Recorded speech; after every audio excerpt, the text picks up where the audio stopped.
ಕಾಂಗ್ರೆಸ್ ಹುಟ್ಟಿದಾಗಿಂದ ಹಿಡಿದು ಇಲ್ಲಿವರೆಗೆ ಅಹಿಂಸೆ ಅಹಿಂಸೆ ಅಹಿಂಸೆ ಅಂತ ಹೇಳಿ ಭಾರತೀಯರನ್ನೆಲ್ಲರನ್ನು ಹೇಡಿಗಳನ್ನಾಗಿ ಮಾಡಿದಂತ ಕಾಂಗ್ರೆಸ್ಗೆ ಧಿಕ್ಕಾರ ಹೇಳ್ತಾ ಇದ್ದೀನಿ. ಇವತ್ತು ನಮ್ಮ ಮೇಲೆ ದಾಳಿ ಆಗ್ತಾ ಇರುವಂತಹ ಸಂದರ್ಭದಲ್ಲೂ ಗಾಂಧಿಯ ಶಾಂತಿಯನ್ನು ಹೇಳ್ತಾ ಇದ್ರಿ ನೀವು.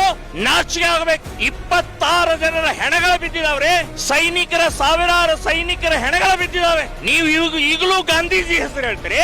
ಸೊ ನಾಮಾರ್ಥಗಳಿದ್ದೀರಿ ನೀವು ಕಾಂಗ್ರೆಸ್ನವರು, ಹೇಡಿಗಳಿದ್ದೀರಿ ನೀವು, ಪಾಕಿಸ್ತಾನದ ಪರವಾಗಿದ್ದೀರಿ ನೀವು ಕಾಂಗ್ರೆಸ್ನವರು. ಸೊ ಇವತ್ತಿನ ದಿನದಲ್ಲಿ ಪಾಕಿಸ್ತಾನಕ್ಕೆ ಉತ್ತರ ಕೊಡುವಂತಹ ಮಾನಸಿಕತೆ ಸುಭಾಷ್ ಚಂದ್ರ ಬೋಸ್ ಅವರ ಹೆಸರು ಹೇಳೋದು ಬಿಟ್ಟು, ಛತ್ರಪತಿ ಶಿವಾಜಿಯ ಹೆಸರು ಹೇಳೋದು ಬಿಟ್ಟು, ಗಾಂಧೀಜಿಯ ಹೆಸರು ಹೇಳಿಕೊಂಡು ಮತ್ತೆ ಶಾಂತಿಯ ಪರಿಪಾಲನೆ ಮಾಡಿ ಭಾರತೀಯರನ್ನು ಎಷ್ಟು ಜನ ಬಲಿ ತಗೊಳ್ಳೋರಿದ್ದೀರಿ ಕಾಂಗ್ರೆಸ್ನವರೇ. ಸಾಕು. ಈಗ ನಮ್ಮ ಮೇಲ್ಗಡೆ ಕೂತಂತವರು ಬಹಳ ದೊಡ್ಡ ಸರಿಯಾದ ಉತ್ತರ ಕೊಡುವಂತ ವ್ಯಕ್ತಿ ಕೂತಿದ್ದಾರೆ. ಭಾರತ ಮಾತೆಯ ಸಿಂಧೂರಿಗೆ ತೊಂದರೆ ಆದಂತ ಉತ್ತರ ಕೊಡೋಗೋಸ್ಕರನೇ ಆಪರೇಷನ್ ಸಿಂಧೂರ್ ಪ್ರಾರಂಭ ಆಗಿದೆ ಅಂತನ್ನುವಂಥದ್ದು ನಾನು ಹೇಳ್ತಾ ಇದ್ದೀನಿ.